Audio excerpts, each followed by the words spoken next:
Saya mulai presentasinya. Assalamualaikum warahmatullahi wabarakatuh.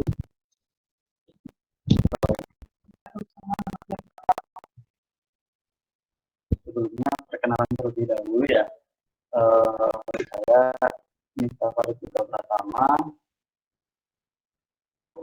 Sekarang bekerja di salah satu industri di daerah Jawa Barat, yaitu PT Santi Farma. Saya bekerja di bagian PPIC atau Production Planning and Inventory Control. Nah, mungkin nanti untuk kali ini, kalau memang ada pertanyaan bisa langsung di podcast, ataupun nanti kalau ada kesempatan saya menjelaskan diinstruksi saja. Pokoknya dibikin santai dan yang mulia.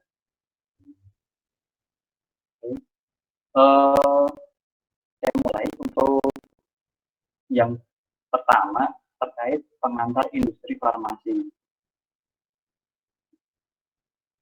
Nah, mungkin apa hubungannya industri farmasi dengan orang yang sedang naik mobil atau sedang mengendarai mobil? Mungkin dari rekan-rekan ada yang tahu, yang bisa menjelaskan kepada saya analoginya kenapa disamakan dengan orang yang sedang menyetir mobil.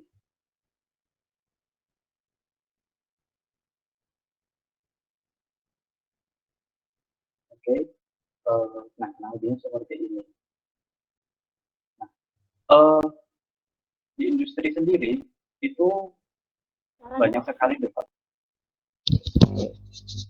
Kecil, Pak. Sudah bisa didengar? Nah ini ya, nah ini. Oke. Keras. Lumayan,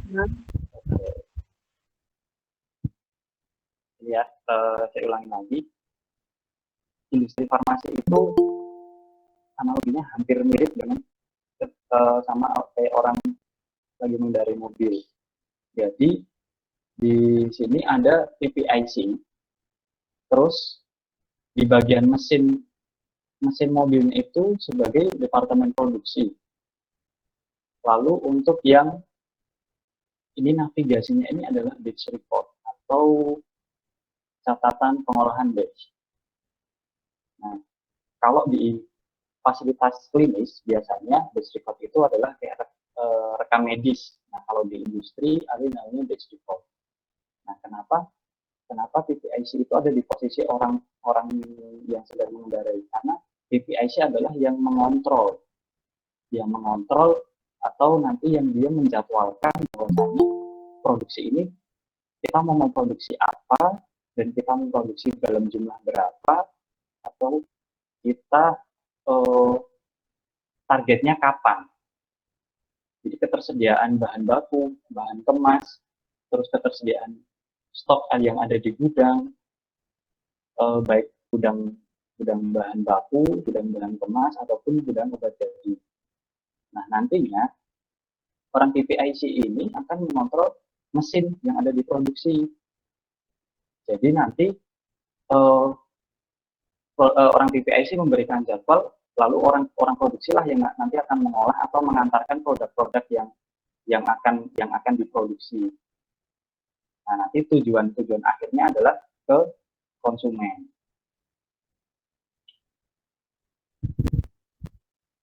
Nah, untuk alur produk sendiri itu dimulai yang pertama dari R&D terlebih dahulu. Apa itu R&D? R&D adalah Research and Development. Jadi R&D adalah orang yang mendevelop atau membuat produk itu sebelum nanti dibikin dalam skala produksi. Nah, jadi nanti obat sebelum slide-nya belum ganti, Pak.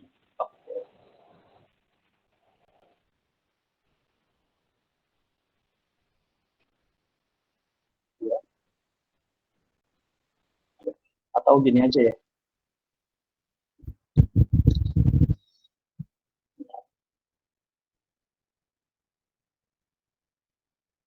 Oke.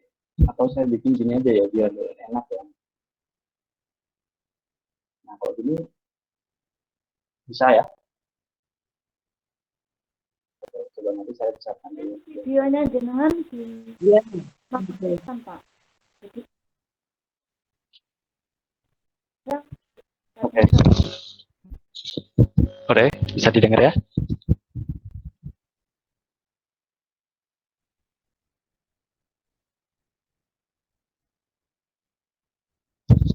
Nah, oke.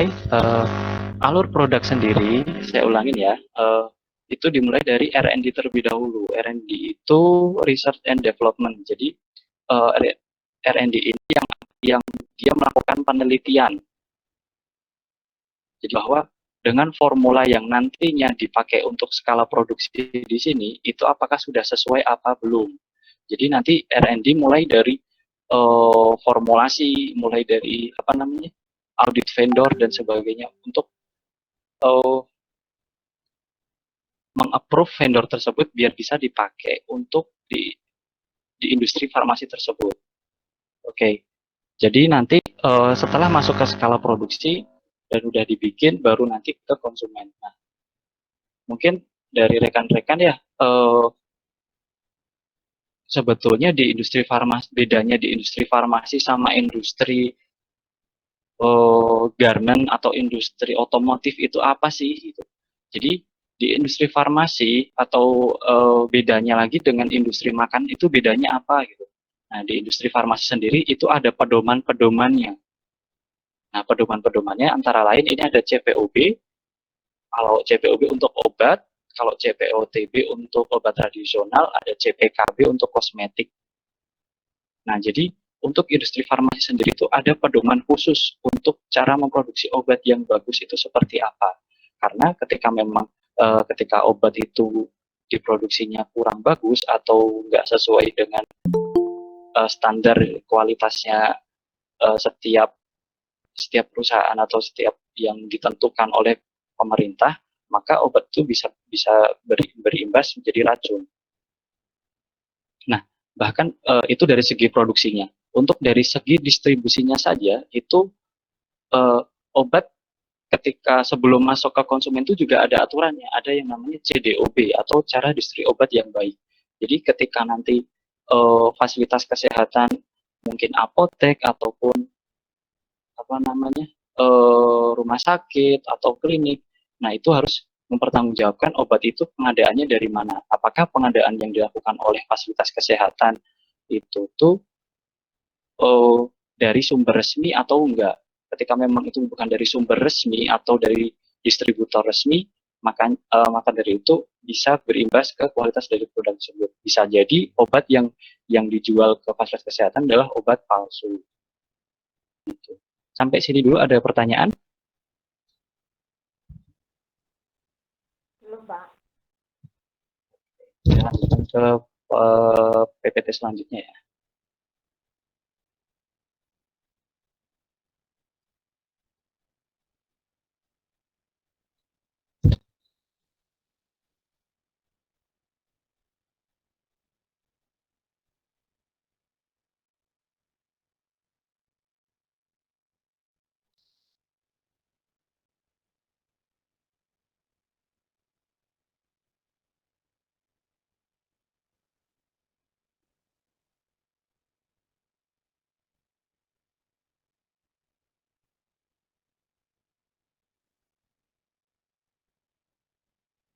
Oke, sudah ganti belum untuk layar presentasinya di layar masing-masing? Oh, belum. Oke.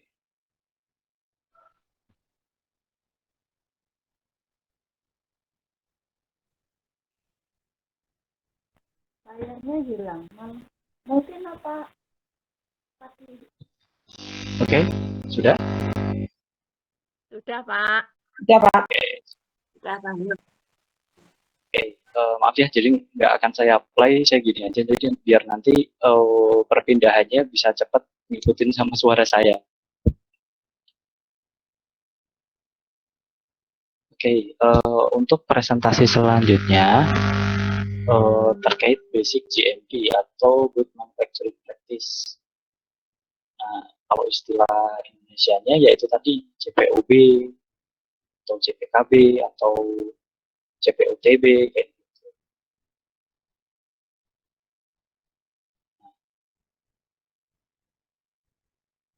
Sebetulnya apa sih itu CPOB itu?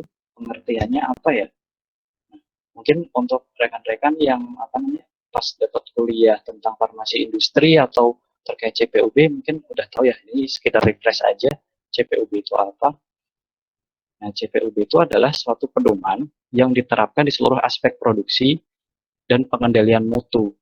Nah, tujuannya apa? Untuk menjamin produk atau obat yang diproduksi itu sesuai dengan spesifikasi sehingga memenuhi tujuan penggunaan. Jadi, eh, CPOB ini adalah kayak ibaratnya batas-batas yang harus dipatuhi oleh industri farmasi biar obat itu tuh diproduksi dengan kualitas yang bagus.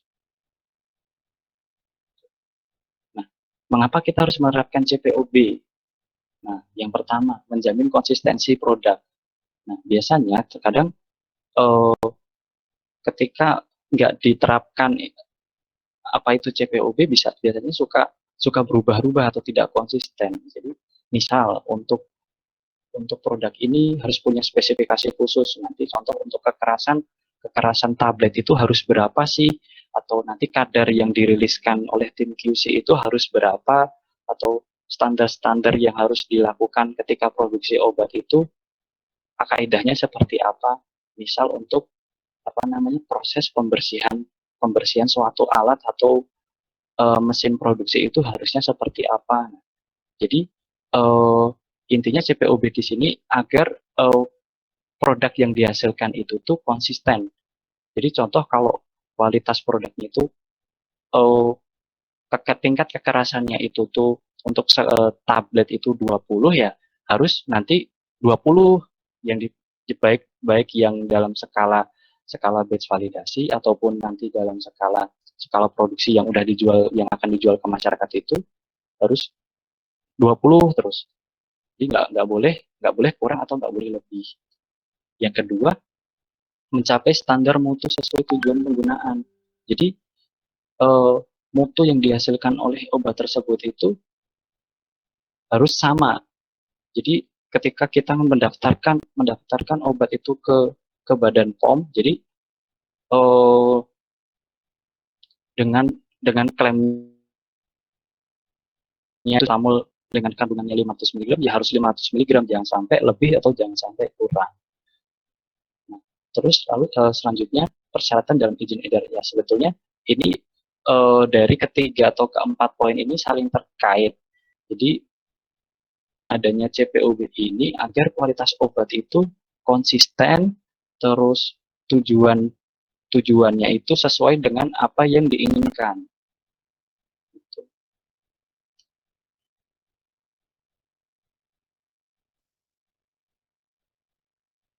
Nah, ini flowchart-nya ya. Jadi untuk industri farmasi sendiri itu diatur dalam CPOB, sedangkan obat tersebut dari CPOB ini tuh nanti industri farmasi bisa menghasilkan obat dengan spesifikasi produk yang sesuai. Nah, nanti imbasnya apa? Ketika nanti dikasihkan ke pasien, obat itu bisa berefek, aman, dan berkualitas. Jadi tidak menyebabkan reaksi efek samping obat yang tidak diinginkan.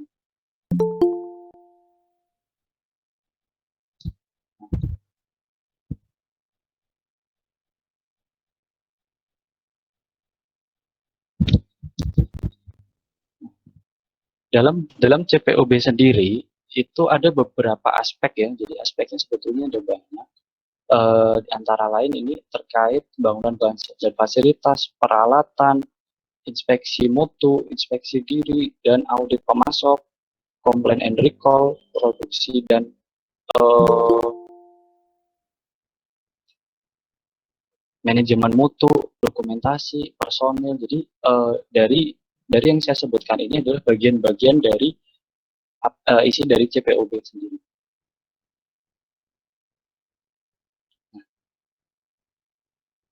Risiko utama dalam proses produksi itu yang pertama terkait mix up. Nah, mix up sendiri itu apa sih gitu? Mix up itu kan mungkin dari rekan-rekan yang yang bekerja di fasilitas kesehatan ada yang namanya LASA. Nah, biasanya suka dikasih penandaan yang biasanya ada, mungkin warnanya di setiap instansi beda-beda. Nah, adanya tanda LASA itu untuk mencegah yang namanya mix up atau ketuker. Mungkin apa namanya, albendazol sama alprazolam, nah itu kan sebetulnya al semuanya. Mungkin bisa kita lakukan treatment biar nanti tidak terjadi mix up atau tertukar. Yang kedua, untuk mencegah cross kontaminasi. Nah, cross kontaminasi ini banyak contohnya. Bisa saja cross kontaminasi itu antar produk atau cross kontaminasi dengan manusia atau user terkait. Nah, untuk cross kontaminasi ini misal ketika personel tersebut melakukan proses penimbangan bahan baku paracetamol. Nah, setelah itu melakukan tidak dicuci alat-alatnya, lalu melakukan penimbangan rifampicin. Nah, itu kan sama aja nanti cross kontaminasi. Nah, sama halnya kayak teman-teman nanti pas di fasilitas kesehatan melakukan dispensing atau melakukan rekonstruksi sediaan obat.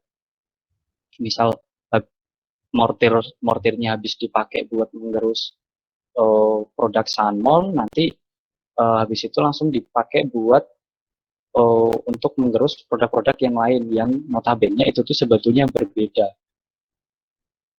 Terus selain itu cross kontaminasi yang itu kan tadi antar produk ya. Nah, ini yang antar user. Jadi dari produk ke user, contohnya gini, operator yang melakukan penimbangan obat hormon atau bahan baku hormon yang itu nanti bisa saja terkena efek samping akibat dari obat hormon itu. Mungkin bisa saja tumbuh bulu yang lebat atau apa namanya, payudaranya mungkin bisa membesar karena efek samping dari obat hormon tersebut. Selain itu, contoh yang lain, mungkin karena dia sering terpapar oleh obat-obat antihipertensi, karena dia pas melakukan proses produksi itu nggak memakai masker, tekanan darahnya selalu rendah. Nah, pada ketika langsung tekanan darahnya tinggi dan nggak taunya dia langsung meninggal. Nah, itu salah satu contoh cross kontaminasi kepada user.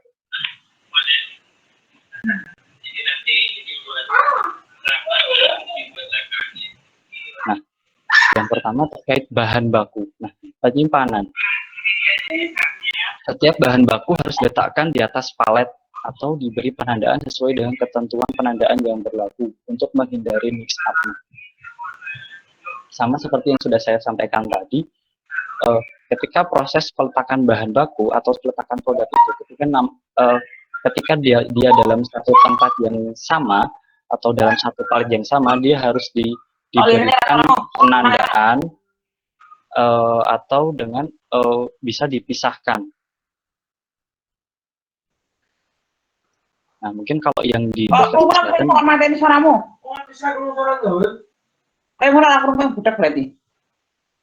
mungkin untuk mic-nya dari salah satu rekan bisa dimatikan terlebih dahulu. Oke. Jadi untuk bahan baku yang nantinya disimpan itu ketika dia dalam satu wadah atau dalam satu lantai, ya nggak boleh dalam satu lantai, dalam satu palet yang sama harus diberikan segregasi atau penandaan yang jelas. Nah, dalam satu palet hanya boleh terdapat satu lot bahan baku yang sama. Apabila lot berbeda harus diberi partisi. Contoh bahan baku itu itunya sama, namanya sama. Contoh askorbik asid nih, misal askorbik asid. Nah, tapi dengan nomor batch-nya yang berbeda segregasi, walaupun itu masih dalam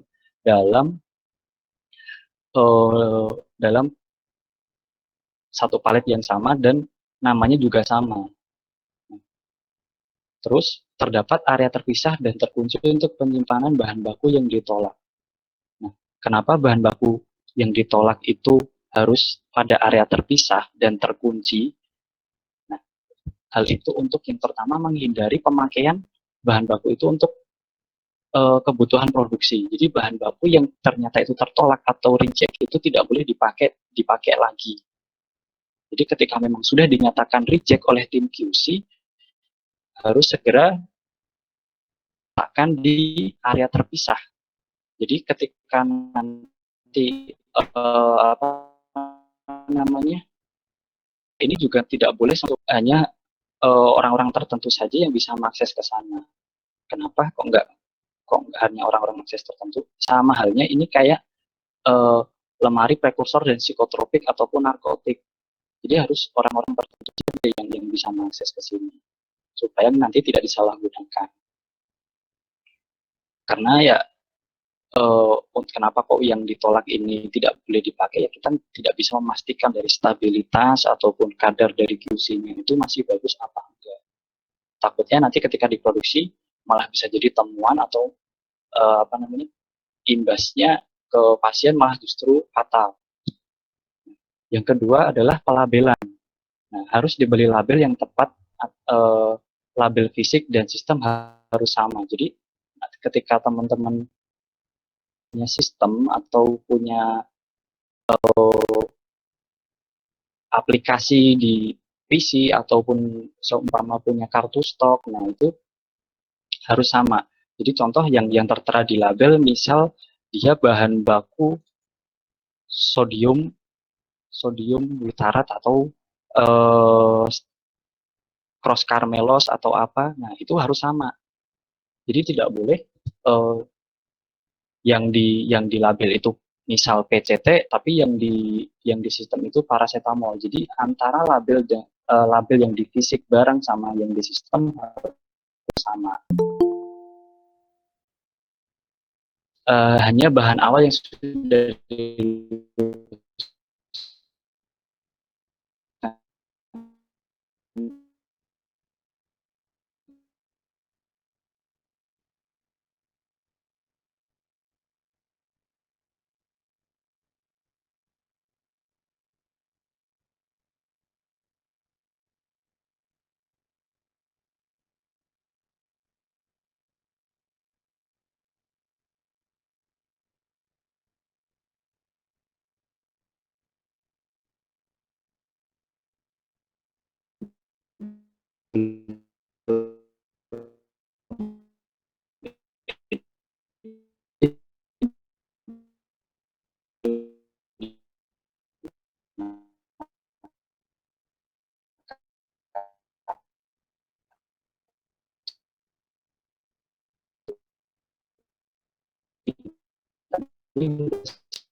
Iya Mas, nggak ada.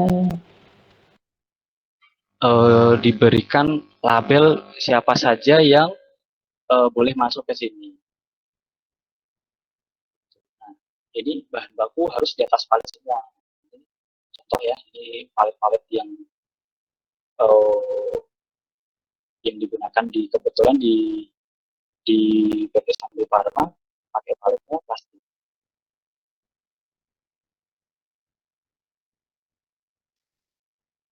Ya, oke, oke, saya ulangi lagi ya. Oke,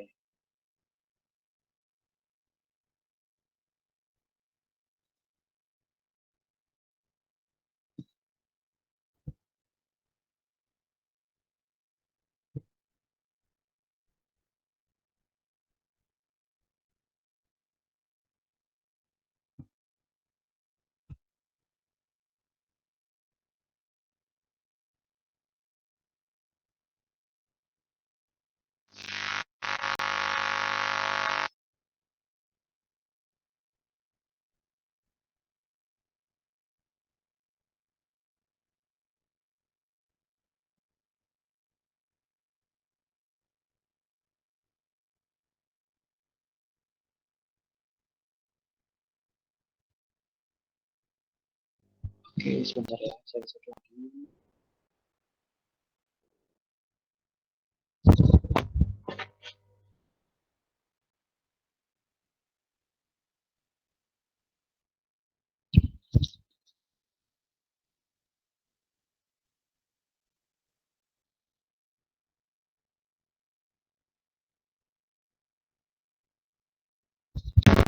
Oke, sudah muncul di layar masing-masing teman-teman.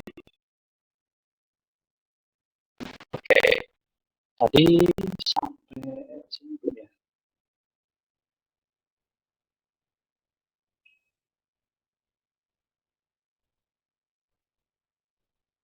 Nah, udah sampai sini apa belum ya?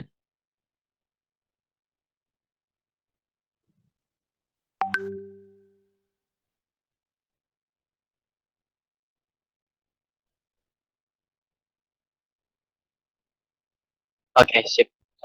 Saya ulangi ya.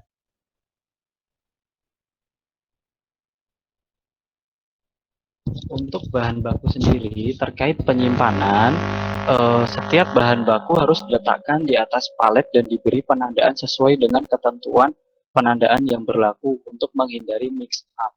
Jadi bahan baku yang disimpan di dalam gudang itu tuh harus harus semuanya di atas palet. Jadi tidak boleh langsung kontak sama lantai. Nah, untuk menghindari nantinya kalau sesuatu hal yang tidak diinginkan, misal banjir atau ternyata ada serangga-serangga, makanya harus di atas palet. Dan paletnya pun kalau bisa dihindari untuk palet yang kayu, karena kayu kan bisa menimbulkan serbuk atau bisa saja dimakan oleh serangga. Makanya sebisa mungkin palet-palet itu terbuat dari material plastik. Nah, untuk penandaan sendiri itu harus jelas. Jadi contoh di situ barangnya yang namanya paracetamol ya harus paracetamol. Berapa persennya harus dituliskan sesuai dengan identitas di bahan baku tersebut. Jadi tidak boleh disingkat-singkat atau diberikan kode-kode khusus. Nah, untuk dalam satu palet hanya boleh terdapat satu lot bahan baku yang sama. Apabila lot yang berbeda harus diberikan partisi. Di sini untuk menghindari yang namanya terjadinya mix up atau tertukar tadi. Jadi misal kalau dia masih dalam satu bed yang sama atau namanya sama, nggak apa-apa. Kalau dia diletakkan dalam satu palet. Tapi kalau sudah bahan bakunya berbeda, misal di situ untuk bahan baku paracetamol sama albendazole, nah itu harus diberikan penandaan, atau diberikan pemisah atau yang namanya tadi segregasi atau partisi.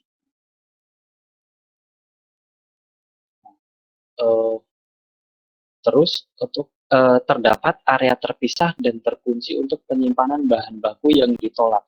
Jadi untuk bahan baku yang ditolak oleh tim QC, maksudnya ditolak di sini dia tidak memenuhi spesifikasi bahan baku tersebut.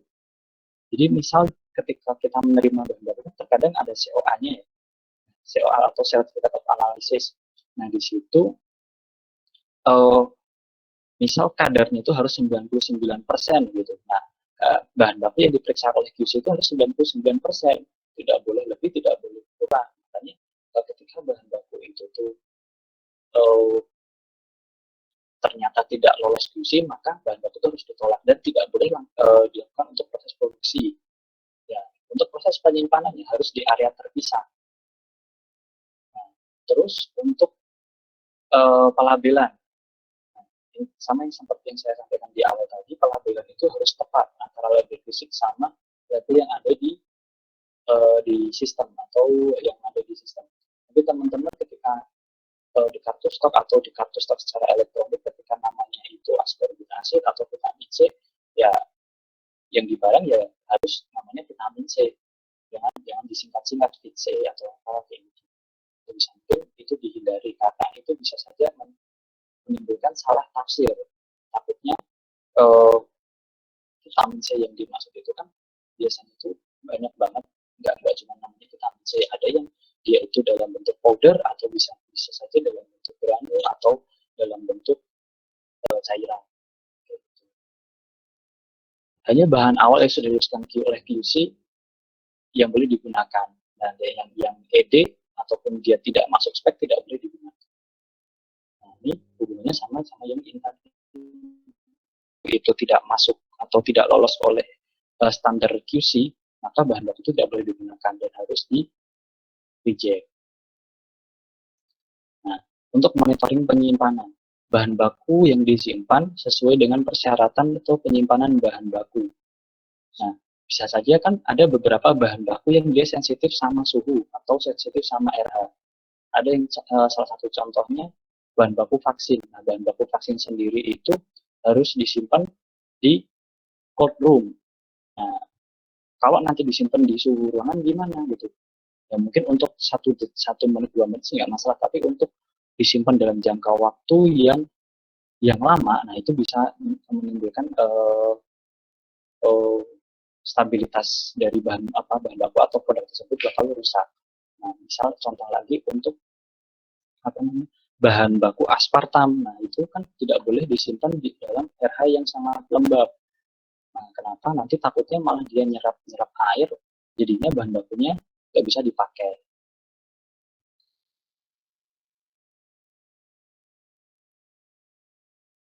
Nah, oke, ini salah satu contoh ruang reject.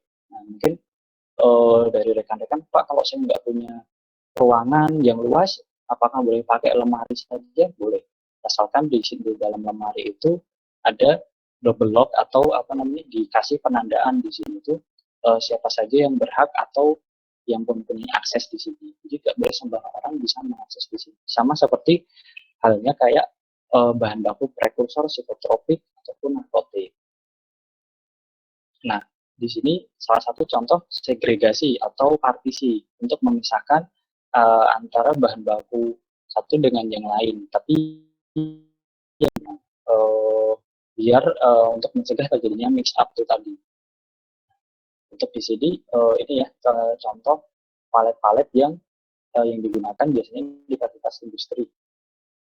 Saya sempat lihat di fasilitas di klinis juga sudah palet yang plastik, itu sangat bagus. Rekomendasikan untuk palet plastik karena dia tidak menimbulkan partikel-partikel yang kayak kalau kayu itu kan terkadang menimbulkan debu-debu dari kayu tersebut. Kalau plastik kan enggak tuh, makanya lebih direkomendasikan untuk menggunakan palet berupa plastik. Yang ditanyakan?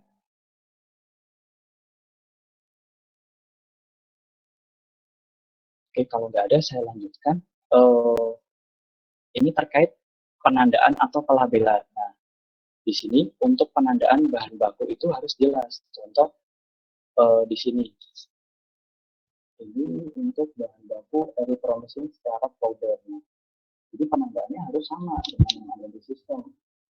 Nah, ketika memang di sistem itu namanya erythromycin steroid powder, ya harus di fisik darah juga erythromycin steroid powder, tidak boleh erythromycin saja. Padahal sebetulnya erythromycin itu ada banyak, ada erythromycin steroid, ada erythromycin saja. Nah, makanya penandaan itu sangat penting supaya nanti tidak terjadi mix up. Ini untuk contoh label karantina. Nah, ini untuk contoh label rilis, ini untuk label sampling. Biasanya kalau yang merah itu label reject. Ketika bahan baku itu boleh dipakai ketika sudah ada penandaan ini, ada tag atau label rilis ini. Ketika bahan baku belum ada label rilis ini, bahan baku itu tidak boleh dipakai untuk proses produksi. Nah, ini salah satu contoh lagi. Ini label raw material stock atau label sisa. Jadi kalau memang bahan baku itu ternyata sisa, nah itu juga harus dikasih penandaan. Berapa stoknya, siapa yang orang yang bertanggung jawab yang melakukan penimbangan, terus tanggal berapa penimbangannya. Ini salah satu contoh label sisa. Di sini pun juga diberikan print out di sini untuk menandakan sebetulnya sisa bahan baku ini aktualnya berapa sih. Jadi antara yang di neto yang di sini apakah sama dengan yang di sini.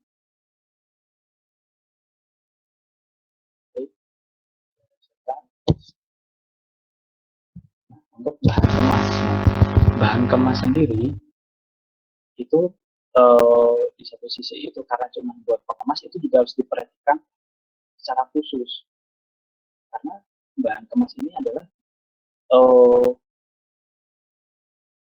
bahan yang nanti langsung kontak sama produk langsung. Misal kalau dia dari polyester kan dia langsung dia kan karena kemasan primer, takutnya kalau nggak diberikan perhatian khusus bisa saja dia mengontaminasi ke produk tersebut. Harus disimpan pada kondisi terkendali. Bahan kemas sendiri juga harus disimpan pada kondisi tertentu dan harus dikendalikan. Jadi sama kayak dengan bahan baku, bahan kemas pun juga harus diatur. Jadi bahan kemas harus diletakkan di atas palet dan diberi penandaan sesuai dengan ketentuan penandaan. Sama ya, jadi bahan baku bahan kemas yang disimpan pun juga harus dikasih di atas palet atau disimpan di atas palet. Nah, dalam satu palet hanya terdapat satu bahan kemas yang sama apabila tidak diberi penandaan. Seringkali trouble-nya di bahan kemas itu yang ada satu yang itu sangat susah terkadang dikendalikan, tapi itu harus diperhatikan, namanya kode versi dari bahan kemas itu. Ketika suatu industri itu melakukan produksi, jadi bahan kemas ini juga harus diperhatikan kode versinya. Karena apa? Ketika kita meregistrasikan ke BPOM dan ternyata sudah terbit kode versi yang terbaru, maka kode versi yang lama itu harus segera dimusnahkan, atau ketika masih stoknya masih ada harus segera dimusnahkan. Misal kode versi yang pertama itu nomornya A1. Nah, ternyata pas menjelang diproduksi BPOM mengeluarkan perizinan untuk naik kode versi yang jadi A2. Nah, maka untuk yang kode A1 tidak boleh dipakai karena kenaikan kode versi itu tuh bisa saja itu berupa berisi tentang instruksi-instruksi yang terdapat pada produk tersebut.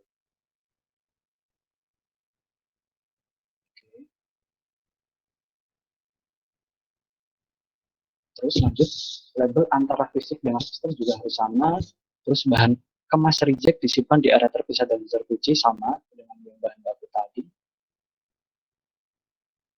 Nah, bahan pengemas hendak disimpan dan diangkut dalam wadah tertutup bahan pembantu proses pengemasan terpisah. Jadi harus ketika proses transfer ke produksinya pun harus disimpan dan diangkut dan dipastikan bahwa bahan kemas itu juga dalam kondisi bagus dan tidak terkontaminasi oleh namanya debu atau serangga atau yang partikel-partikel yang lain. Terus dilakukan rekonsiliasi terhadap bahan kemas yang digunakan. Tidak cuma bahan kemas ya, bahan baku pun ketika nanti sesudah dipakai juga harus dilakukan rekonsiliasi. Jadi ketika kita menyerahkan ke produksi itu contoh 100 100 pieces. Nah, makanya bahan kemas yang dikeluarkan 100 pieces ya masuk ke sistem harus 100 pieces, tidak boleh kurang ataupun lebih. Begitu juga dengan bahan baku, ketika bahan bakunya itu yang keluar adalah 12 kg, maka di sistem juga harus 12 kg, tidak boleh ataupun tidak boleh lebih.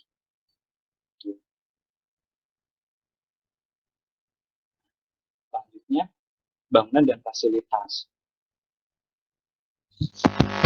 Oke, bangunan dan fasilitas. Untuk yang pertama, letak bangunan dibuat sedemikian rupa untuk menghindari pencemaran silang. Nah, bangunan yang untuk sarana industri farmasi sendiri itu harus dipetakan terlebih dahulu, jangan sampai calon investor atau calon pendiri industri farmasi itu membangun di area yang rawan banjir atau di situ rawan terjadinya serangga atau rawan terjadinya hama atau biasanya tikus atau apa. Nah, itu harus dikaji terlebih dahulu. Makanya ketika proses pembangunan itu gitu tuh harus disusun secara matang. Bagaimana desain dan nanti fasilitas apa yang akan dipakai di fasilitas industri tersebut. Terus bangunan didesain atau dikonstruksi dengan sedemikian rupa untuk memperoleh perlindungan yang maksimal. Nah, intinya adanya desain yang saya sebutkan tadi itu untuk menjaga supaya kualitas obat yang dihasilkan itu tetap aman dan konsisten. Untuk tindakan pencegahan agar personil tidak berkepentingan dilarang masuk.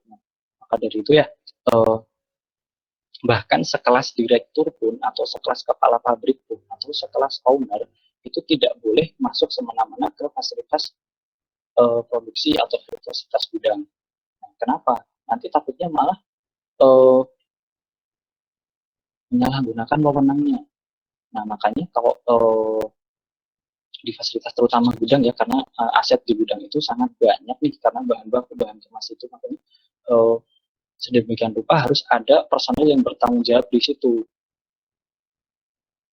biar untuk menghindari hal-hal yang tidak diinginkan, misal kehilangan barang atau menyalahgunakan kepentingan kayak gitu. Makanya harus diatur. Nah, selanjutnya permukaan dinding, lantai, langit-langit harus rata dan mudah dibersihkan dan disanitasi. Jadi dinding-dinding di area produksi itu tidak boleh berbentuk siku, harus berbentuk oval.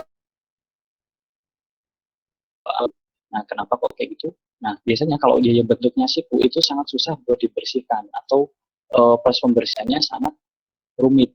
Makanya harus dibentuk berbentuk setengah lingkaran atau oval. Gitu. Terus lantai-lantai juga itu tidak boleh sembarang lantai, jadi harus berupa epoksi. Karena kalau seumpama lantai itu berupa keramik, nah keramik itu kan biasanya ada celah-celah di situ. Nah, celah-celah di situ dapat mempercepat pertumbuhan mikroorganisme misal atau misal jamur atau hama atau apa. Nah, makanya sebisa mungkin lantai itu harus diepoksi. Langit-langit pun juga sama, jadi langit-langit pun juga harus dipantau atau dibersihkan atau biar didesain sedemikian rupa agar mudah dibersihkan. Nah, pembersihan dan sanitasi harus dilakukan sesuai dengan jadwal pembersihan. Di sini ini hubungannya sama sistem yang ada di fasilitas tersebut. Jadi misal pembersihannya itu harus setiap hari. Nah, misal ya itu harus dilakukan setiap hari. Misal kalau yang dibersihkan setiap hari area ini, nah, area ini harus dibersihkan terus dan setiap hari. Area ini adalah area yang selanjutnya setelah area sebelumnya. Itu harus tertuang dalam prosedur. Apabila ditemukan permukaan lantai, dinding lantai yang tidak rata atau cacat, terus cat mengelupas, harus segera lapor untuk dilakukan perbaikan. Nah, kenapa harus segera lapor? Misal tembok yang ACIP retak, nah itu harus segera lapor biar segera diperbaiki. Kenapa kok harus segera diperbaiki? Karena kan yang namanya tembok itu kan atau beton itu kan dari pasir ya nanti takutnya malah menimbulkan partikel-partikel yang bisa jadi masuk ke dalam produk. Jangan sampai malah ketika kita minum obat itu terdapat partikel-partikel batu atau apa namanya serpihan-serpihan pasir, nah, jangan sampai bercampur sama partikel-partikel yang sebetulnya tidak diinginkan. Terus area terkontrol, dicek temperatur atau RH atau differential pressure secara periodik sesuai dengan SOP atau prosedurnya. Nah, jadi sama seperti yang sudah saya sampaikan terkait yang di bidang tadi, di fasilitas produksi pun harus dipastikan bahwa suhu ataupun RH ataupun perbedaan tekanan udara ini harus dikontrol secara periodik. Kenapa? Itu untuk menjaga dari kualitas produk tersebut. Nah, untuk suhu sendiri, biasanya kan suhu sama RH ya, ini untuk mencegah dari stabilitas dari bahan baku atau produk tersebut. Misal kalau yang tadi saya sebutkan untuk bahan baku aspartam itu kan dia sangat rentan sama RH atau kelembapan. Nah, makanya kalau seumpama fasilitas produksi itu tuh terlalu lembab, nah sedangkan kita produknya itu produk yang dia sensitif sama kelembapan, maka produk tersebut bakal tercemar atau bakal rusak. Terus untuk apa namanya? Untuk suhu sendiri, misal ada bahan baku yang contoh tadi vaksin, dia tidak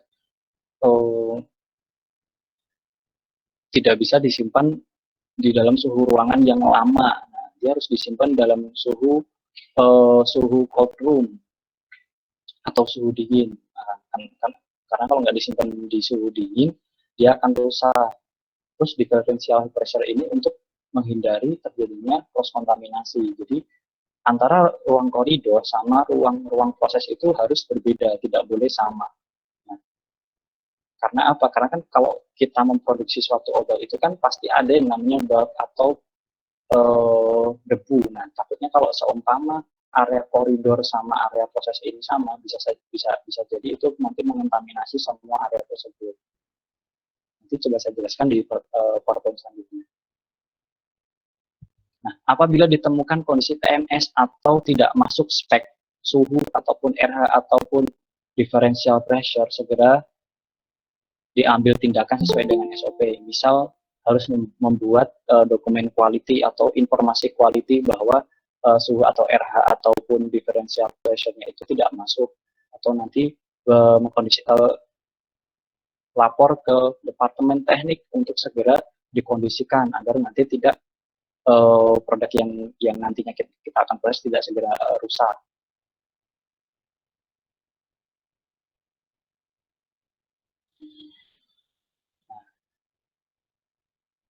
Nah, untuk peralatan.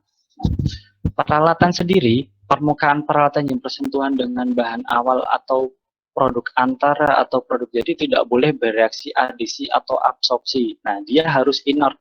Jadi dia tidak sama sekali tidak mengontaminasi. Nah, terus mudah dibersihkan. Nah, selain itu juga mudah dibersihkan. Tidak boleh ketika kita beli mesin atau beli peralatan yang digunakan untuk fasilitas produksi itu susah buat dibersihkan. Makanya sebisa mungkin untuk peralatan yang digunakan itu bahan dasarnya adalah material stainless steel. Nah, material stainless steel di sini pun juga ada kelas-kelasnya. Nah, tidak boleh stainless steel yang asal-asalan. Biasanya kan kalau kita mungkin beli peralatan dapur itu kan kadang stainless steel ya, padahal sebetulnya stainless steel itu ada banyak. Nah, mungkin untuk untuk yang dia pharma grade atau untuk kebutuhan farmasi sendiri itu untuk stainless steel-nya tipenya yang 316L.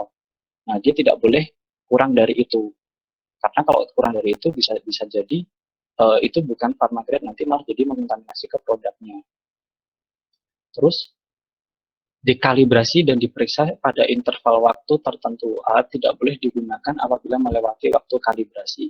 Nah, misal untuk alat pemantau suhu atau alat timbang itu juga harus dikalibrasi. Kenapa harus dikalibrasi?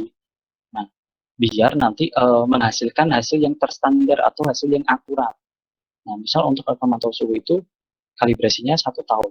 ketika mendekati 1 tahun, alat tersebut harus segera dikalibrasi ulang atau distandarisasi lagi, biar nanti ketika kita memantau suhu atau kita lagi melakukan penimbangan itu akurat.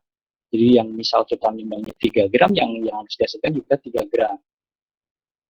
Terus untuk yang ketika kita mantau suhu, ketika suhu yang ditampilkan itu 21 derajat, ya memang kondisi di ruangan itu memang 21 derajat.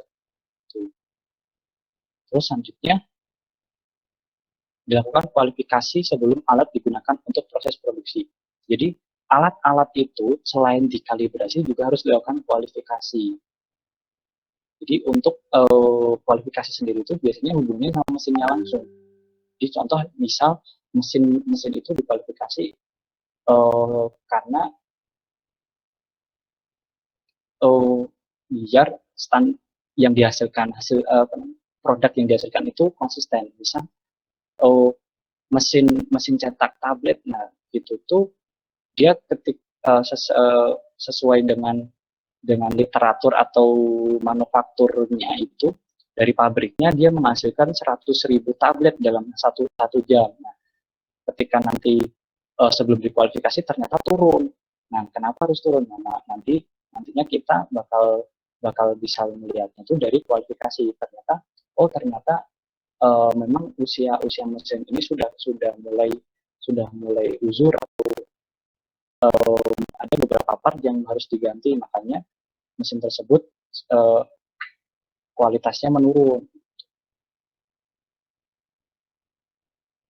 Selanjutnya, peralatan pun juga harus diberikan penandaan yang jelas. Misal, ini adalah user point untuk purified water. Jadi untuk di sini pun juga harus dikasih penandaan.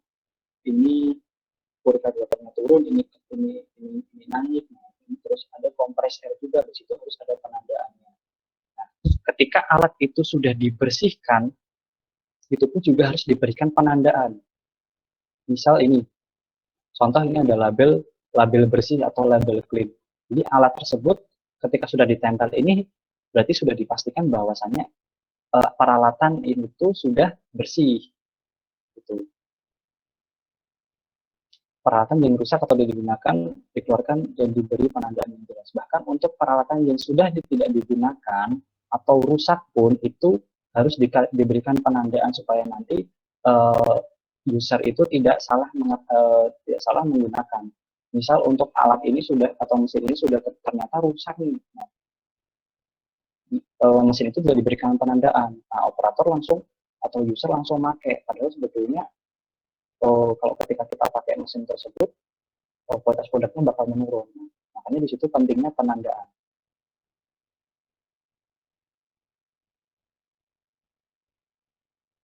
Pembersihan dan sanitasi pada peralatan. Pembersihan sendiri pun itu pun juga harus terstep atau tercantum pada prosedur yang sudah dibuat. Nah, terus proses pembersihannya juga itu tidak boleh semena-mena. Misal, lantainya kotor, nah itu harus kita pel aja. Untuk material buat ngepelnya pakai super pel aja yang nah itu tidak boleh semena-mena. Nah, ketika proses pembersihan di fasilitas produksi itu juga harus ada protokolnya.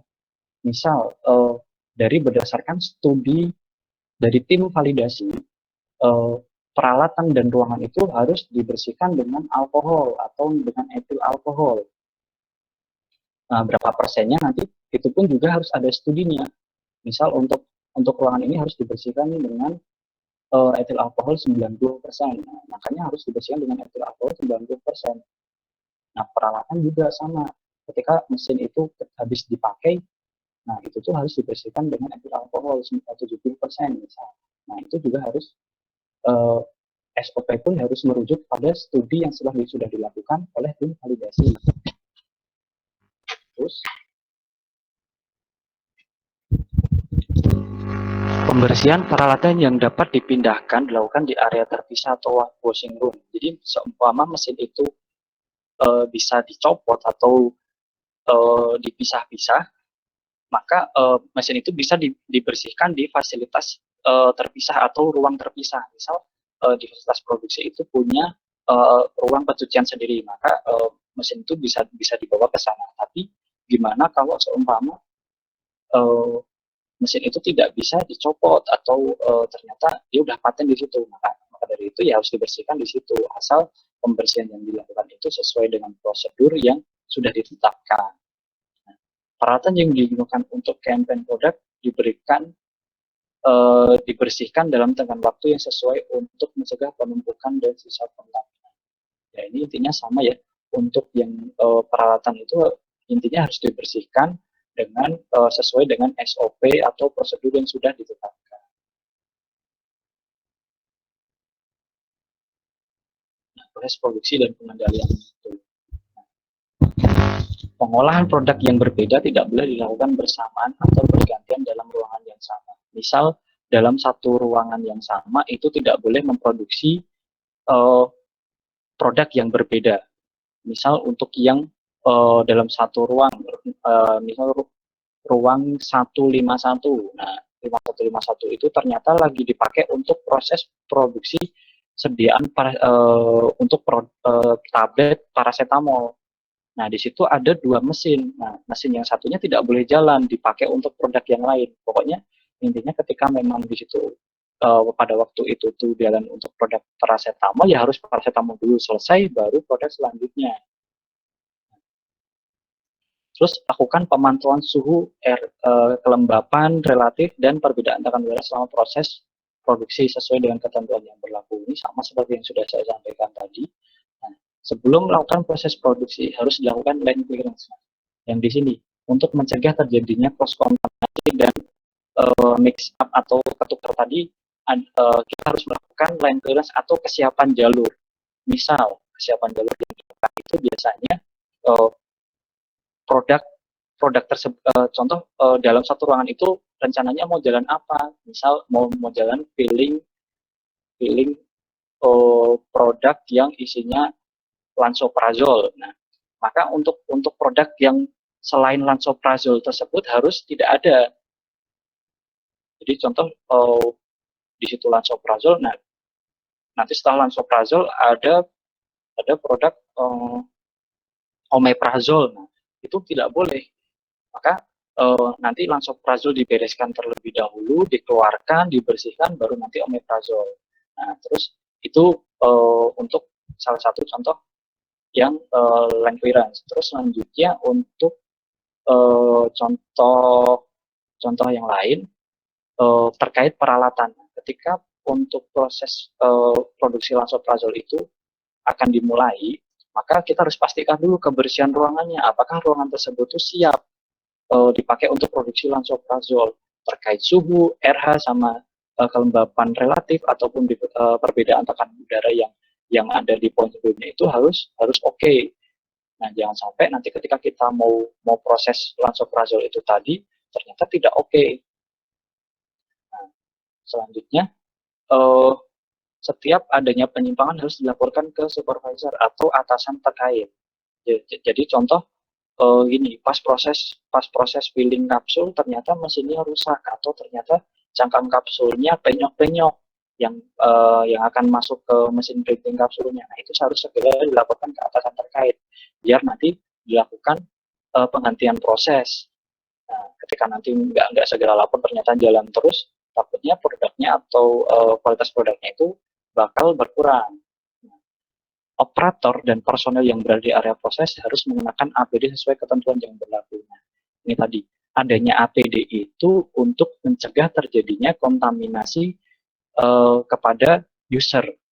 Nah, seperti yang sudah saya sampaikan tadi, untuk yang operator yang sering terpapar oleh obat-obat dengan zat aktif anti tekan untuk ternyata pas saat itu tekanan darahnya lagi rendah. Nah, pas habis itu kepapar sama obat dengan obat yang dengan zat aktif untuk menurunkan tekanan darah, maka bisa jadi langsung pingsan dan bisa jadi malah jadi langsung meninggal. Nah, makanya pentingnya APD itu harus dipakai Pokoknya operator ataupun user yang ada di area proses itu harus memakai APD yang lengkap.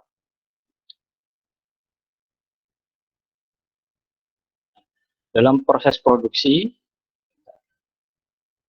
nah ini line clearance tadi ya, ini mungkin penjabarannya. Dalam proses produksi harus dipastikan bahwa tidak ada buku catatan atau kemasan atau produk lain yang tertinggal pada ruangan tersebut. Nah, itu sudah saya sampaikan ya, antara ketika kita menggunakan lansoprazol ya, selain lansoprazol tidak boleh ada di situ. Terus memeriksa kebersihan jalur dan area sekitarnya. Mesin ini sudah dibersihkan apa belum, ruangannya sudah dibersihkan apa belum, jangan-jangan mesin dan ruangannya belum dibersihkan. Maka sebelum melakukan proses yang lansoprazol tadi, itu harus segera dibersihkan terlebih dahulu. Atau nanti setelah dibersihkan harus dipastikan dulu masih ada kekurangan apa enggak dari proses pembersihannya. Kalau masih ada segera dibersihkan, kalau memang belum dibersihkan ya harus segera dibersihkan. Terus selanjutnya memastikan kebersihan peralatan yang dipakai. Apabila alat tidak digunakan harus disimpan dalam plastik dan diberi label bersih. Jadi ketika memang pada saat proses lansoprazol tadi selang itu sudah dideteksi, maka selang itu harus segera dibersihkan. Kalau sudah bersih dan ditiriskan, harus dimasukkan ke dalam plastik dan diberikan label bersih atau label clear.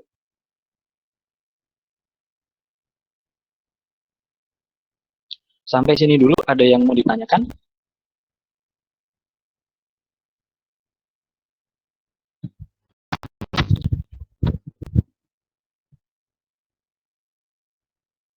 Oke.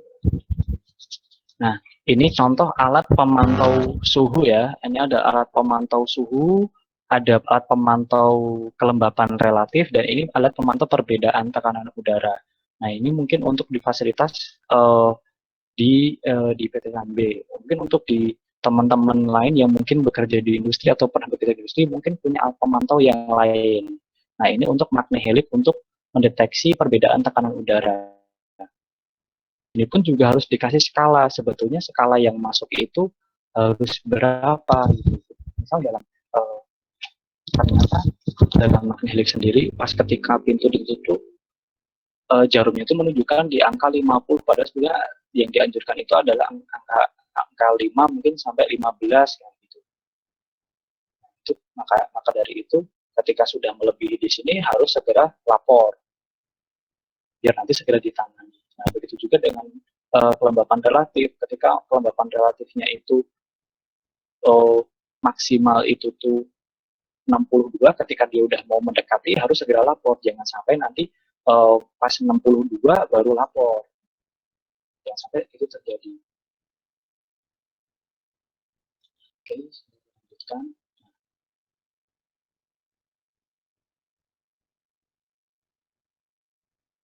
Produk ya. Tanya, Oh ya. katanya. Oke.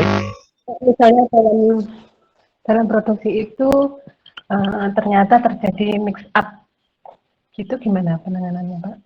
Oke. Langsung saya jawab ya. Ketika nanti dalam produksi ternyata diketahui adanya mix up, nah itu pokoknya semua fasilitas itu tuh harus off terlebih dahulu. Jadi tidak boleh ada yang jalan. Jadi kita melakukan investigasi terlebih dahulu sampai ketemu jawabannya. Oh ternyata mix up-nya sama ini gitu. Nah investigasinya juga nggak cuman dari segi kita mengetahui dari kesiapan jalur dan dari batch record, bisa juga dengan pemeriksaan uji oleh QC. Oh, benar nggak produk yang dihasilkan ini tuh isinya ini? Jangan-jangan masalah isinya yang lain. Nah, ketika nanti sudah ketahuan dan udah ditangani, baru nanti untuk produk yang lain boleh jalan kayak gitu. Jadi dilakukan rekonsiliasi terlebih dahulu. Jadi dari departemen terkait tersebut melakukan flashback nih, contoh habis produk ini produk A nih, sebelumnya jalan produk A, setelah itu produk B. Nah, setelah itu produk apa? Nah, nanti paling kita tentukan dulu, oh ternyata di sini titik trouble-nya. Nah, nanti dari situ nanti kita langsung ambil sampel, kita kasihkan ke QC, nanti dari hasil QC itu pasti nanti ketahuan, oh ternyata mix up-nya di sini. Makanya nanti langsung produk tersebut ketika memang dinyatakan itu mix up, maka produk tersebut langsung di reject. Misalnya seperti itu. Ada yang mungkin ada pertanyaan lagi atau kurang jelas dari penjelasan saya? Artinya jadi produk gagal ya Pak ya? Betul. Jadi produk tersebut jadi produk gagal. Oh ya, terima kasih. Oke, ada pertanyaan lain?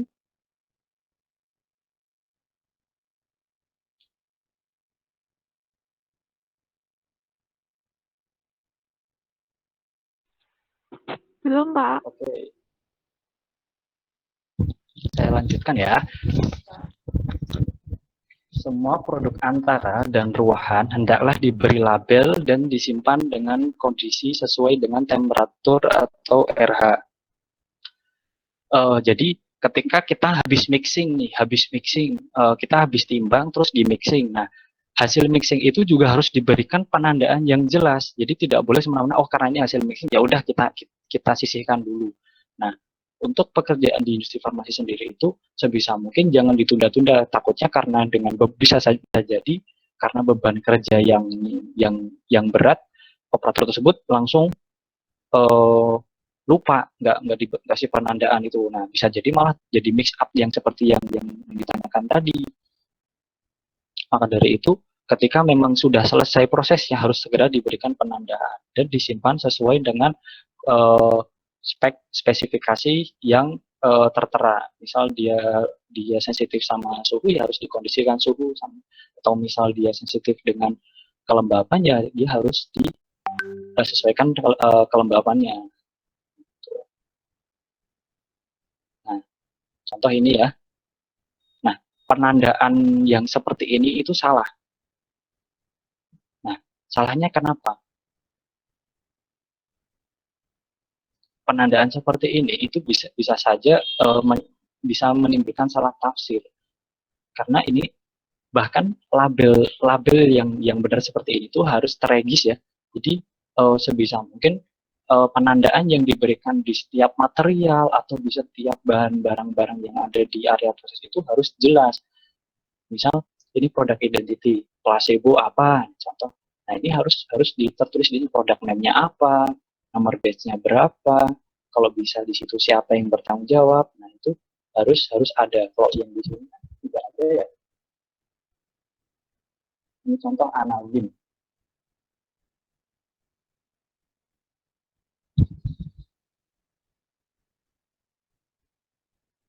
Analgin. Kalau kayak gini kan nggak jelas. Analgin itu apa sih? Terus jumlahnya berapa nih? 181,6.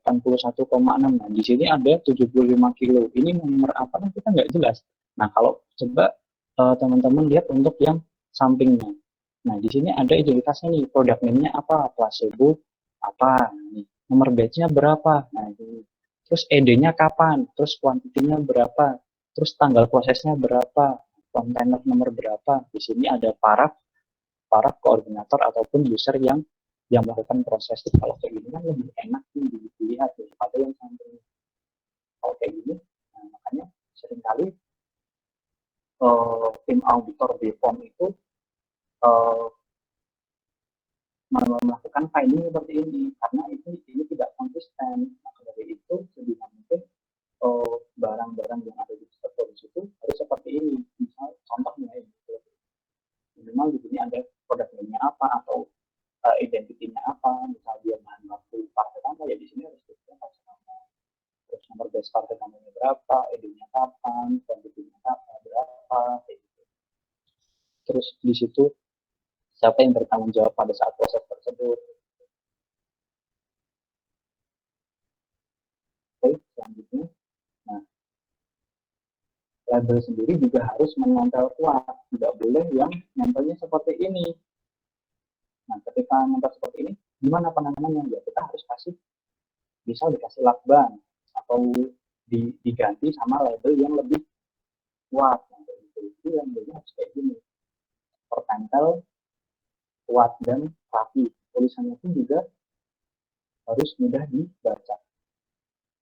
Nah, contoh ya ini produk Kolibak SL nomor batch-nya OD 0242, nomor kontainer ya, nomor kontainer 1 terus tanggal prosesnya tanggal 25 bulan 4 2018.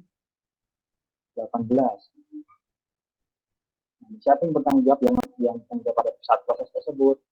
Nah, ini kita yang tanda tangannya di sini. Pada itu pentingnya penandaan di sini supaya kita bisa tahu siapa sih yang melakukan proses tersebut. Gitu. Nah, ketika ternyata ada kesalahan proses nih, personilnya ternyata ini. Nanti dari manajemen itu akan melakukan treatment. Orang ini harus diberikan training, atau orang ini harus harus diganti nih karena ternyata orang ini memiliki kelainan di mata atau sinus atau minus namanya atau gimana.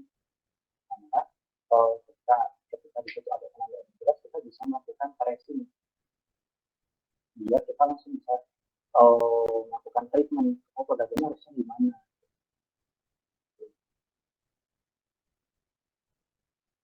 Pada label harus jelas siapa yang membuat dan dicek oleh siapa. Nah, ini tidak boleh kosong, jadi harus diisi. Nah, ini untuk jumlah secara teoritisnya ini aktualnya segini. Nah, nanti biasanya di sini ada printout-nya. Nah, ID-nya di sini, pokoknya intinya setiap label itu harus menginformasikan apa yang ada yang tertempel di atau yang isi dari kemasan tersebut. Misalnya isinya terima topping ya udah di sini, dan di dalam terima topping ya memang harus terima topping. Di sini ada bebas nomor analisa dan bakunya. Ini sudah kita lihat. Nah, nanti ketika sebelum diserah terima kan itu harus ada double cross check atau dicek sama orang yang berbeda, tidak boleh dicek oleh orang yang sama. Kenapa? Jadi biar nanti ada saling korektif. Ternyata kalau ada yang salah bisa kita stop di situ atau bisa kita hold di situ.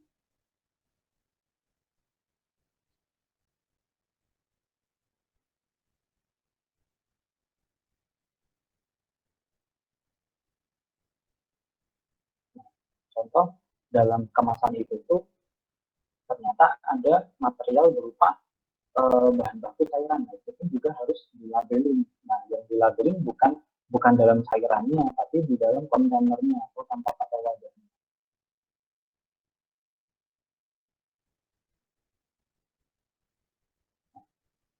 Setiap pengawasan setiap proses produksi itu harus diawas oleh tim IPC atau in process control.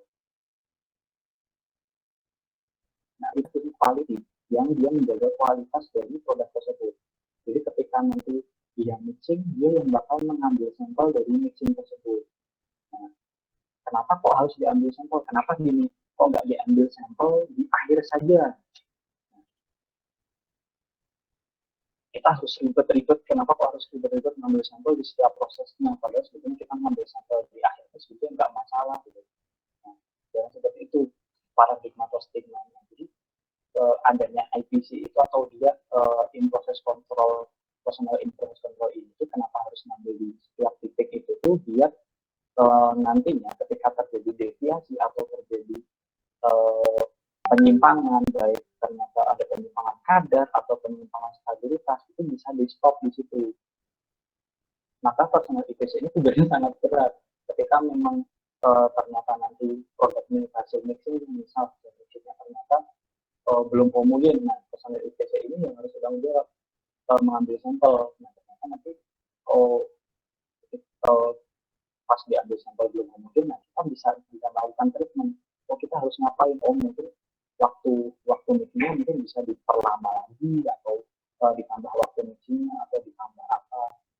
Ternyata pas hasil mixingnya harusnya dia hasil mixing itu menghasilkan 100 kilo, ternyata cuma 98, tidak sesuai sama hasil yang diinginkan. Terus habis itu dicek apakah dari situ kadarnya masuk apa enggak. Itu nanti yang bertanggung jawab adalah personal IPC. Terus selanjutnya hasil pengujian selama pemeriksaan proses hendaklah dicatat dan didokumentasi pada catatan batch atau batch report. Jadi ketika IPC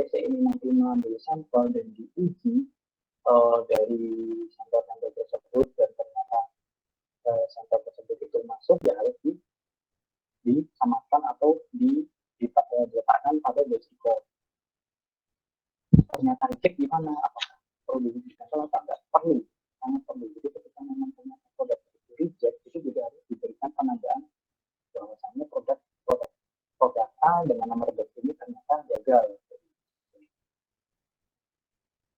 Sampel IPC yang sudah diambil yang dibawa keluar dari ruangan tidak boleh dimasukkan kembali ke wadah asal. Jadi ketika IPC itu tuh ngambil sampel hasil filling kapsul sebanyak 10 biji, nah diperiksa ternyata sampelnya oke-oke saja gitu.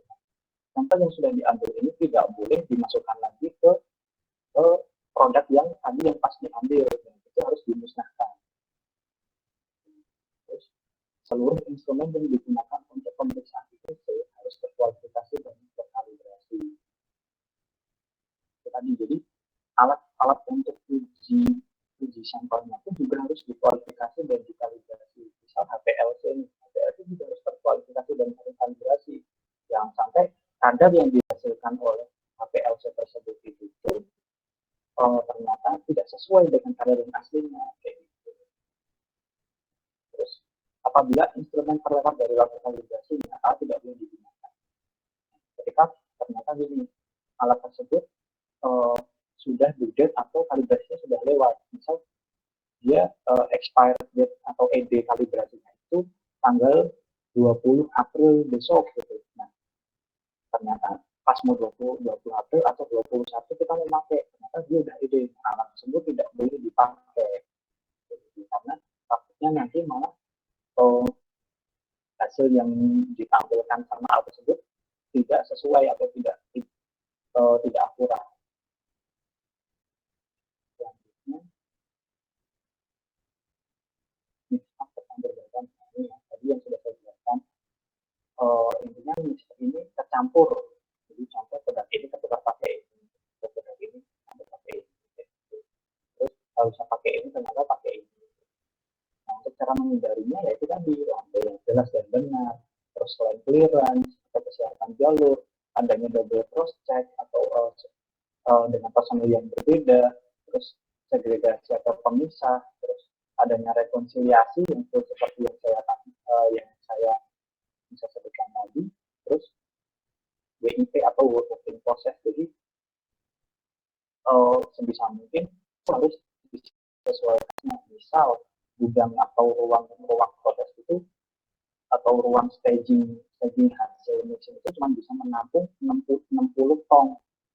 Nah, tidak boleh menyimpan dari 60 ton karena nanti bisa jadi resiko misapnya jadi besar atau justru malah ketika 70 ton bakal terjadi misap. Jadi ketika kita menyimpan itu harus disesuaikan dengan kapasitas ruangan tersebut. Jadi untuk pencemaran kilang ya, nah, untuk sumbernya bisa jadi debu, gas, uap atau organisme dari bahan baku atau produk yang sudah dalam proses, bisa yang tertinggal pada alat, pakaian kerja operator.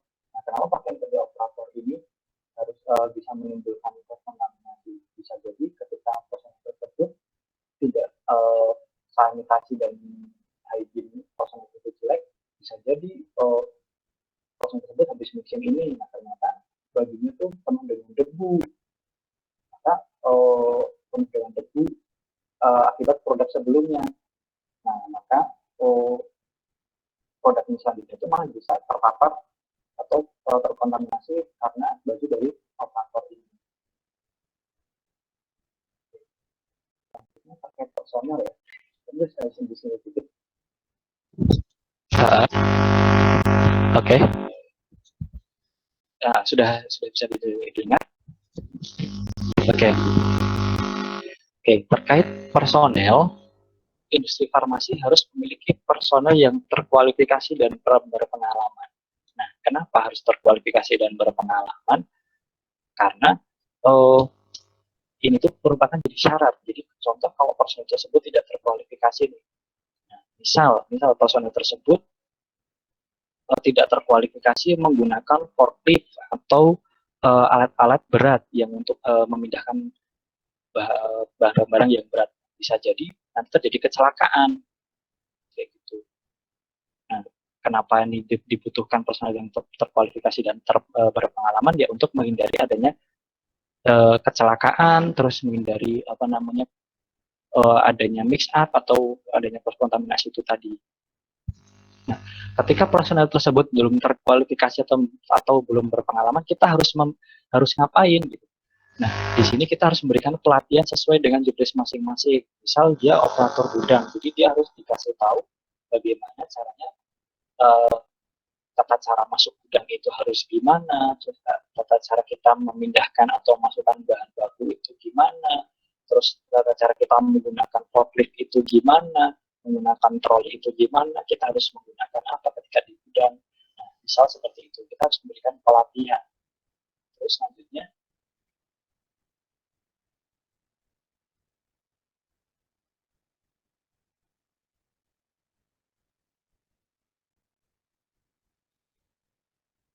pelatihan dilakukan secara berkesinambungan dan efektivitas penerapannya dinilai secara berkala. Jadi kita setiap tahun itu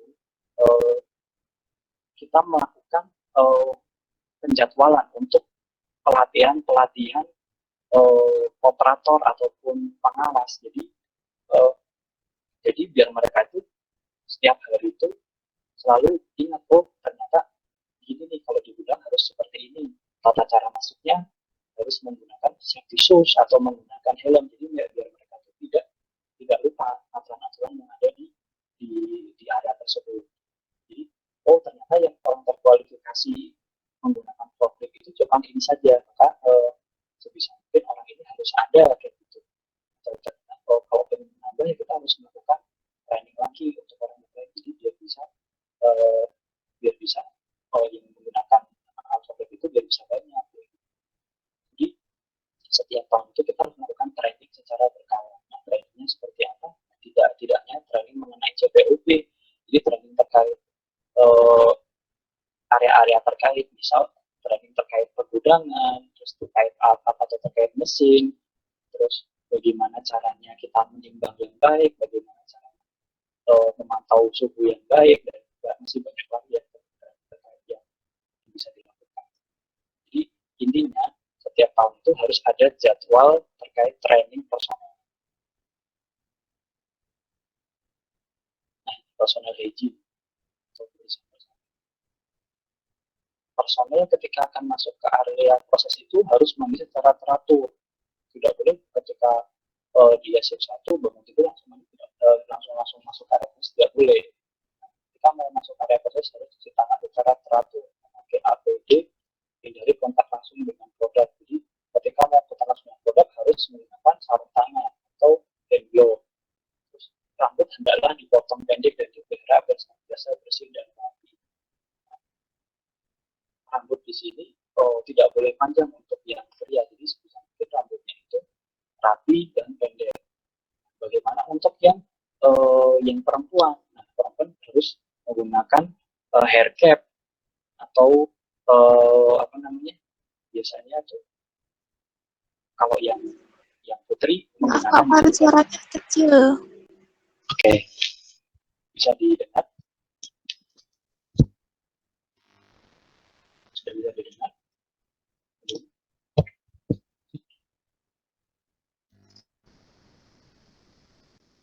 Oke, kalau sudah saya lanjutkan ya. Jadi untuk yang perempuan gimana ya? Kalau biasanya yang muslim dia pakai jilbab, ya itu sudah bagus. Jadi untuk yang dia nggak berjilbab gimana? Nah, untuk yang nggak berjilbab dia juga harus memakai APD. Kalaupun di area produksi semua personel wajib menggunakan hair cap untuk menghindari adanya rambut yang jatuh ke produk. Untuk yang perempuan dilarang memakai perhiasan yang cenderung jatuh masuk ke dalam produk. Jadi sebisa mungkin perhiasan itu tidak boleh dipakai di fasilitas produksi, misal cincin ataupun anting ataupun bulu mata atau kosmetik atau bedak ataupun lipstick. Nah, itu tidak boleh terlalu over.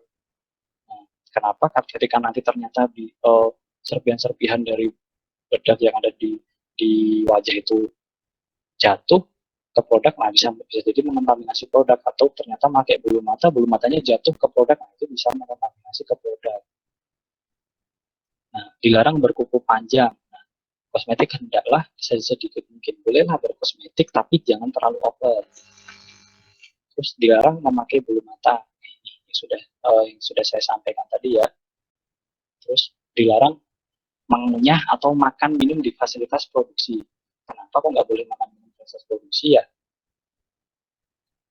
Untuk menghindari adanya kontaminasi atau adanya hama. Biasanya kalau kita membawa makanan di fasilitas produksi itu bisa jadi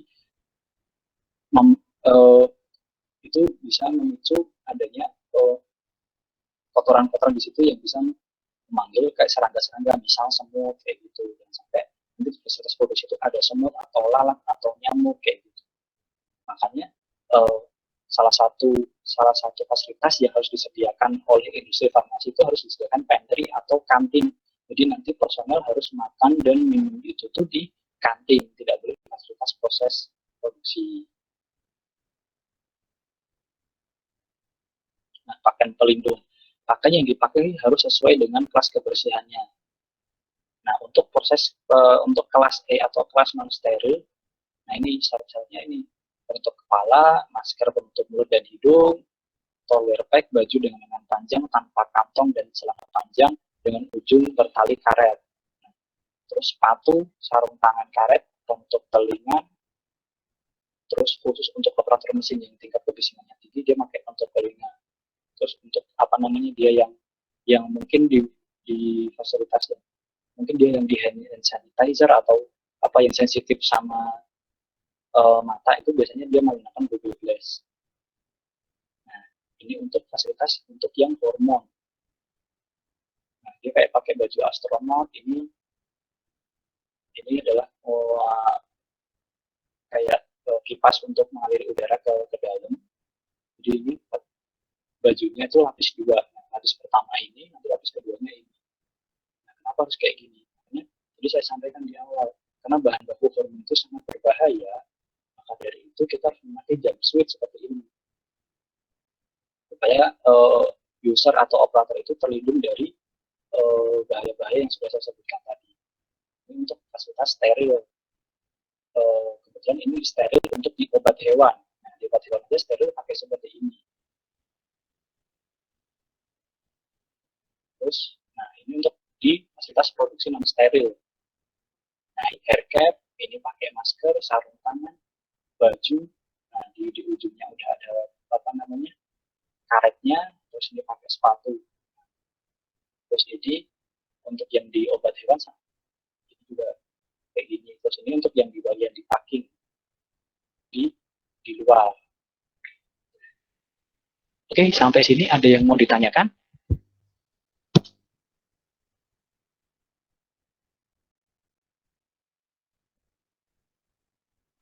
Belum. Oke. Oke, saya lanjutkan untuk presentasi selanjutnya.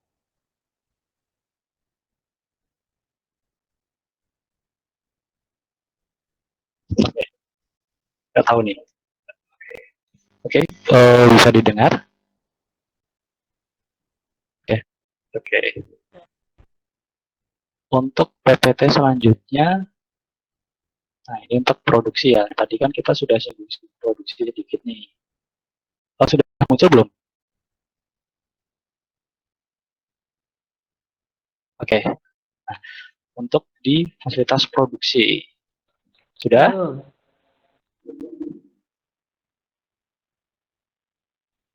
Oke, ini ya untuk fasilitas produksi ya. Nah, produksi sendiri prinsipnya hendaklah dilaksanakan mengikuti prosedur. Jadi kalau dia di luar dari prosedur yang telah ditetapkan, itu tidak boleh dilakukan. Nah, prosedur di produk itu kaidahnya mengikuti apa? Ya biasanya kita mengikuti batch record. Jadi operator ataupun user ketika kita mau proses produksi itu harus mengikuti instruksi yang ada di batch record. Misal ketika kita mau proses mixing, kita harus memasukkan bahan baku A terlebih dahulu. Atau nanti bahan baku A di mixing selama 5 menit dulu, baru nanti bahan baku B. Nah, itu harus sesuai dengan instruksi dari yang di batch record. Nah, terus memenuhi ketentuan CPOB yang menjamin senantiasa produk yang memenuhi persyaratan mutu serta memenuhi ketentuan izin pembuatan dan izin edar. Jadi batch record yang nantinya diproduksi itu pun untuk proses produksi pun itu juga harus didaftarkan. Jadi segala proses yang dilakukan di area produksi pun itu juga harus diregistrasikan. Nah, ini tadi ya, ketika produksi itu berjalan, dilakukan dan diawasi oleh personel yang berkompeten. Yang berkompeten ini ya terkualifikasi dan berpengalaman. Nah, biasanya di produksi itu dipimpin oleh apoteker yang di Indonesia. Namun adanya disiplin ilmu lain sangat diperlukan. Jadi misal kalaupun di sini kan kepalanya apoteker, mungkin untuk yang bagian pengawasan mungkin bisa dari S1 kimia atau dari S1 apa kayak gitu. Nah, itu untuk biar bisa saling memberikan masukan. Semua kegiatan sesuai dengan prosedur atau instruksi yang tertulis dan dicatat seperti yang sudah saya sampaikan tadi. Nah, bahan yang diterima harus sesuai dengan pesanan dan wadah dibersihkan. Jadi ketika kita menerima barang itu, sama kayak ketika kita di apotek atau di fasilitas kesehatan itu kan, ketika kita menerima barang dari supplier itu kan harus sesuai itu. Jadi contoh kita ketika pesan barang itu 10 pieces ya harus datang 10 pieces. Ketika nggak datang 10 pieces maka kita komplain. Nah, sama halnya ketika di industri, ketika ada serah terima dari departemen lain, ketika kita pesannya 10 ya harus dikasihnya 10. Ketika nggak sesuai 10 ya kita harus komplain. Bahan kerusakan wadah harus sepengetahuan QC, diselidiki dan ditatar. Nah, misal ketika kita melakukan pengadaan barang, nah ternyata ada beberapa bahan baku tuh yang kemasannya rusak. Nah, itu harus kita ambil sampel, kita ujikan ke QC. Apakah nanti dari pernyataan QC itu bahan baku itu boleh dipakai apa enggak? Ketika memang itu nggak boleh dipakai, nah nanti bisa kita reject atau nanti kita kembalikan ke suppliernya lagi. Nah, terus selanjutnya bahan yang diterima dan produk jadi harus dikarantina sebelum dinyatakan lulus oleh QC. Nah, ketika nanti barang itu sudah selesai diproses, misal kita nerima barang dari supplier langsung, kita kedatangan bahan baku dari supplier Cina misal. Nah, barang itu tidak boleh langsung disimpan di gudang, jadi harus ditaruh di ruang karantina terlebih dahulu atau area karantina terlebih dahulu sampai nanti diambil sampel oleh tim QC dan dinyatakan rilis oleh QC, baru barang-bahan baku itu tuh boleh disimpan di area penyimpanan. Itu di gudang ya. Kalau diproduksi ketika bahan baku itu bisa selesai mixing, nah bahan baku itu langsung otomatis karantina terlebih dahulu. Nah, nanti ketika boleh disimpan dan tapi tidak boleh digunakan langsung. Nah, kapan kita boleh menggunakan bahan baku tersebut atau hasil proses tersebut nanti setelah dinyatakan rilis oleh tim QC.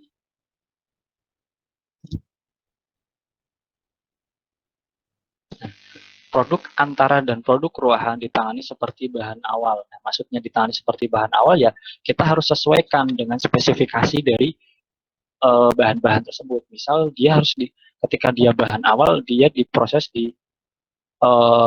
sebelum diproses dia disimpan di suhu kurang dari 25 derajat. Maka ketika produk antara dan produk ruahannya juga harus sama. Kayak gitu. Jadi disimpannya di suhu kurang dari 25 derajat. Misal kalau dia vaksin, dia disimpannya di suhu minus 3 derajat, ya dia harus dikondisikan ketika nanti di ruang proses produksi sampai dia barang jadi itu harus dan disimpan lagi di gudang obat jadi harus disimpan di minus 2 derajat. Nah, penyimpanan bahan dan produk jadi sesuai dengan kondisi yang disarankan pabrik dan dipisah antar batch untuk memudahkan rotasi stok. Jadi sebisa mungkin barang yang sudah jadi obat atau sudah jadi produk itu tuh kan nantinya pasti dia dalam bentuk yang sama nih, tapi dia mempunyai identitas yang berbeda. Yang membedakan adalah nomor batch-nya. Sebisa mungkin nomor batch itu, setiap nomor batch itu harus dipisahkan. Jadi contoh nomor batch 1, 2, 3 nanti di sini di kolom A. Nah, 3, 4, 5 tidak boleh di kolom A, mungkin ada di kolom B atau kolom C atau kolom D, jadi tidak boleh harus dipisahkan.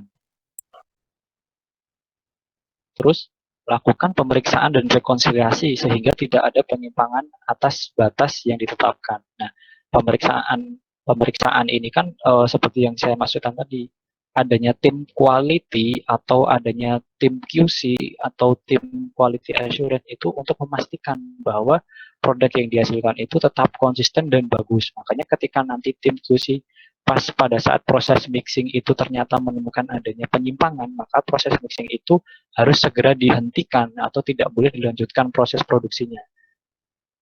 Pentingnya proses kontrol atau pengambilan sampel di setiap titik itu tuh di situ.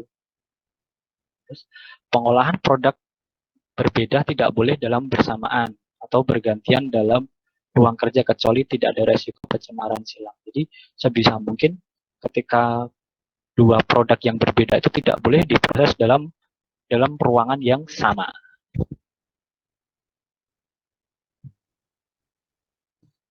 Oke, pengolahan produk dan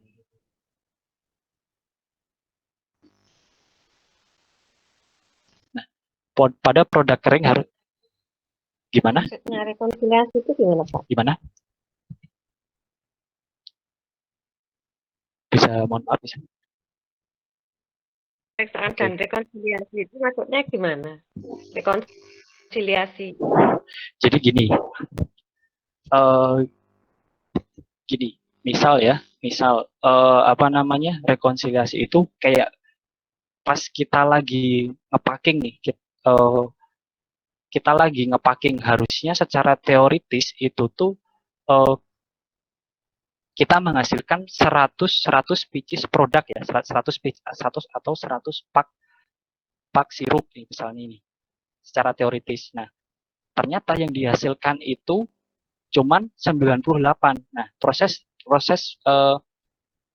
pencarian atau penghitungan itu namanya proses rekonsiliasi. Jadi hasil teoritis sama hasil aktual tuh disandingkan. Paham nggak ya maksud saya ya? Bisa dipahami? Jadi apakah hasil proses pada saat itu tuh sesuai sama teoritis apa enggak kayak gitu. Nah, nanti dari situ kita sesuaikan masih masuk batas range atau enggak. Kalau ternyata enggak masuk, nah itu nanti prosesnya kita hentikan terlebih dahulu. Gitu. Bisa dipahami? Iya, Pak. Oke, saya lanjutkan ya. Oke. Nah, pada produk kering harus dijaga timbulnya debu. Jadi kan untuk produk-produk yang terutama yang non steril ya, yang non steril kan sangat beresiko banget terjadinya debu. Maka sebisa mungkin dusty atau debu ini harus dikontrol. Nah, semua bahan atau wadah peralatan mesin produksi dan bila perlu ruang kerja diberi label penandaan yang menunjukkan produk yang diolah dengan nomor batch yang jelas. Jadi contoh misal gini, 51 dia lagi memproses produk paracetamol 500 mg tablet. Nah, ruangan tersebut harus ada identitasnya. Biasanya dikasihnya di pintu sih, di pintu tuh dikasih penandaan produknya apa. Misal di situ produknya paracetamol 500 mg tablet, nomor base-nya berapa, terus siapa petugasnya. Nah, biasanya ada penandaan seperti itu. Oke, saya lanjutkan. Nah, ini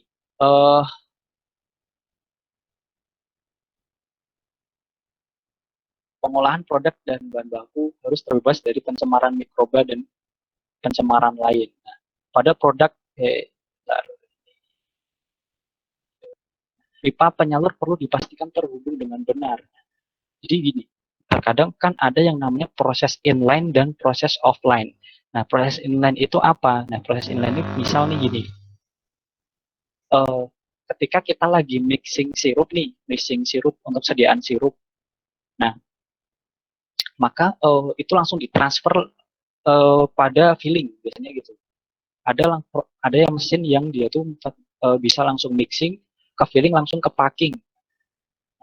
Jadi alat-alat yang menghubungkan itu harus terhubung dengan benar.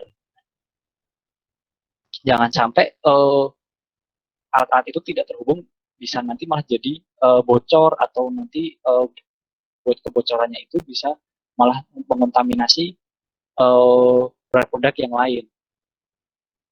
Terus penyimpangan terhadap instruksi tertulis harus ada persetujuan tertulis dari pemastian mutu.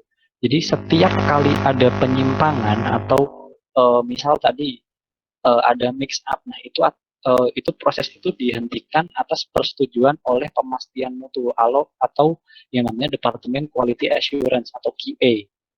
Nah, terus akses ke area produksi dibatasi hanya personel yang berwenang. Ini seperti yang saya sampaikan tadi, orang-orang yang tidak berkepentingan tidak boleh masuk ke area produksi secara bebas. Nah, mungkin dari rekan-rekan yang pernah kunjungan industri itu tuh terkadang kan kita bisa masuk ke fasilitas produksi nih, tapi kan tidak boleh sendiri, harus didampingi oleh orang yang bertanggung jawab di situ. Nah, untuk pembuatan produk non obat atau obat tradisional, terus kosmetika, PKRT hendaknya dihindari. Terus insektisida dan fungisida tidak diperbolehkan.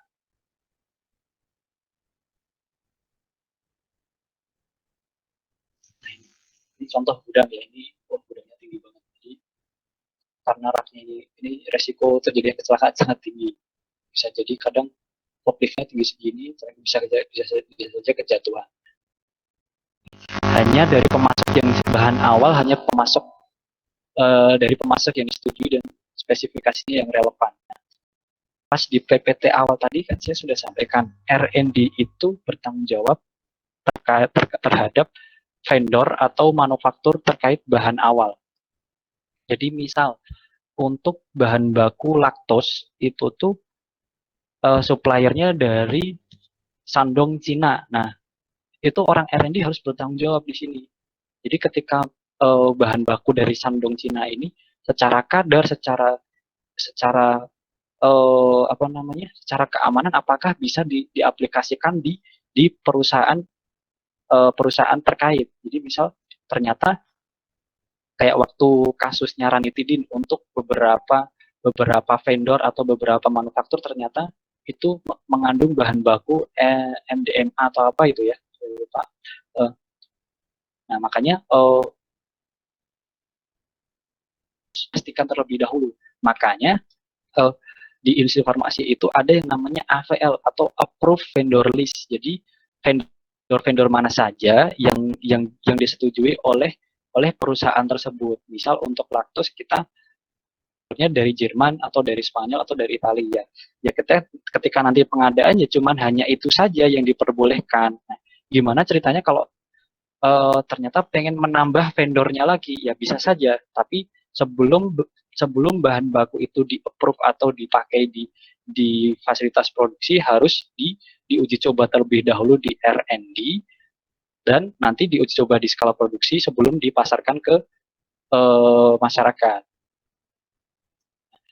Semua penerimaan dan pengeluaran harus dicatat. Jadi kayak pada umumnya gudang ya. Jadi penerimaan itu kita harus catat di kartu stok, pengeluaran pun juga harus dicatat di kartu stok.